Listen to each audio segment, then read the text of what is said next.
Assalamualaikum warahmatullahi wabarakatuh. Perkenalkan, nama saya Gani Ali Fauzi dari Prodi Komunikasi Penyiaran Islam.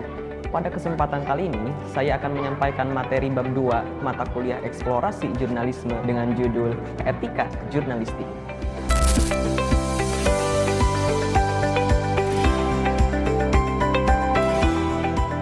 Pernahkah kamu bertanya-tanya, apa yang membedakan berita yang benar-benar kredibel dengan sekedar tulisan biasa di internet? Jawabannya ada pada kode etik jurnalistik. Bukan hanya sekedar aturan, kode etik ini ibarat kompas moral bagi setiap wartawan di Indonesia.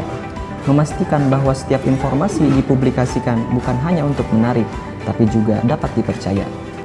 Mari kita kupas lebih dalam tentang apa itu kode etik jurnalistik dan 11 pasal penting yang wajib dipahami oleh setiap jurnalis. Kode etik jurnalistik ini disusun oleh Dewan Pers sebagai pedoman yang harus dipegang teguh oleh semua jurnalis di Indonesia. Tujuannya jelas, menjaga integritas profesi, melindungi publik dari informasi yang menyesatkan, serta memastikan pers tetap menjalankan fungsinya sebagai pilar demokrasi. Berikut adalah beberapa poin-poin penting dalam 11 pasal kode etik jurnalistik. Yang pertama, ada independensi. Jurnalis harus bekerja secara profesional, bebas dari tekanan pihak manapun.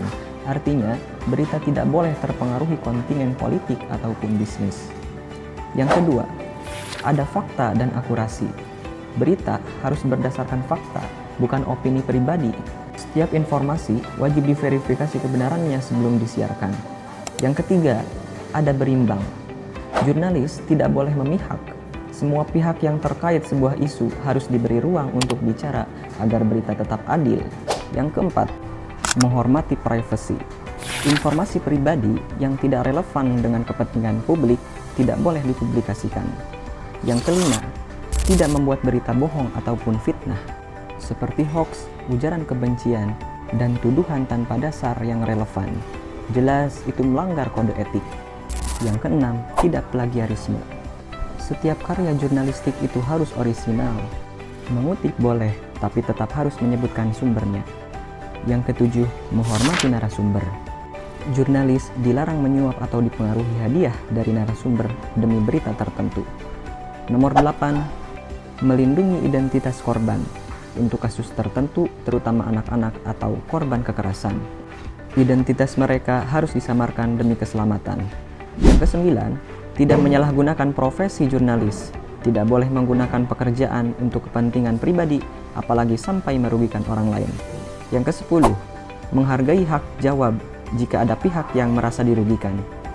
Pemberitaan media wajib memberikan kesempatan untuk klarifikasi. Yang kesebelas, bertanggung jawab.